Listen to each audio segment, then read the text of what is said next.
Human beings are selfish in nature. They will push you so hard to the wall in order to see what you can take and what you cannot take. And trust me, what you tolerate is exactly how you're going to be treated. So if you don't want to be treated poorly, if you don't want to be disrespected, do not tolerate disrespect.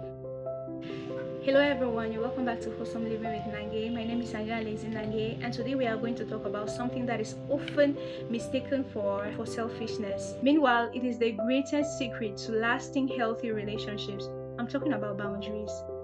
Boundaries are simply the lines that we draw in relationships to protect our mental, our emotional, and even our physical well-being. Without boundaries, there's no direction, there's no safety, and there's almost no peace in the relationship. Imagine two neighbors who share a fence, right? If one person keeps jumping over the fence or throwing dirt over the other person's yard while ignoring the other person, tension is going to grow, right? That's what happens when relationships lack boundaries. One person will feel drained while another person will feel entitled. I made a video about the entitlement mentality, how you can identify and fight it in a relationship. The link will be on the comment section if you want to watch it. Why are boundaries often mistaken for selfishness? It is due to the fact that people who are accustomed to benefiting from a lack of boundaries may feel angry or rejected when limits are established because they are losing control or dominance over you. Another reason is because individuals who lack healthy boundaries themselves often fail to understand or respect the limits of others. People are raised with beliefs that being a good person, being a loving or compassionate person means being selfless, leading to the misconception that any focus on personal needs is inherently selfish. Sometimes people who want to set boundaries in their lives will often abandon them because they are scared of losing people who complain about it. But then, boundaries are a healthy way of protecting your energy. As far as the boundaries you're setting are helping you to grow and to become a better person in relationships. But then, how can we set healthy boundaries without breaking the relationships? Because there are certain boundaries you can set for yourself or in a relationship that will just help crash the relationship. The first is to be clear.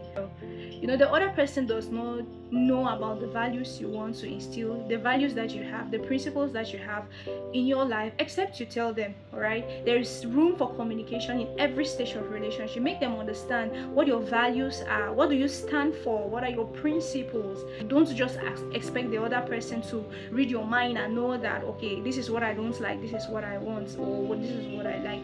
The second half is to start small.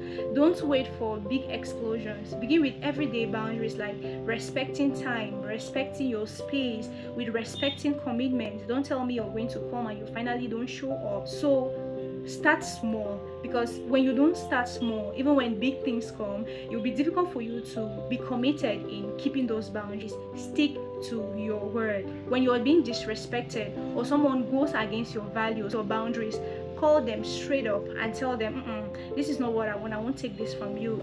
Human beings are selfish in nature. They will push you so hard to the wall in order to see what you can take and what you cannot take. And trust me, what you tolerate is exactly how you're going to be treated. So if you don't want to be treated poorly, if you don't want to be disrespected, do not tolerate disrespect, whether in relationships or in marriage. If you don't want to be disrespected, do not encourage disrespect. Respecting boundaries doesn't weaken the relationship. It helps build trust and it allows the people in the relationship to thrive. So let me ask you this question. Where are you in your relationship? Is there something you feel you shouldn't be taking? Do you need to set boundaries in your relationship, and in what aspects? Please leave a comment on the comment section and I'll be sure to read and to reply. Thank you so much for watching this video. See you next time.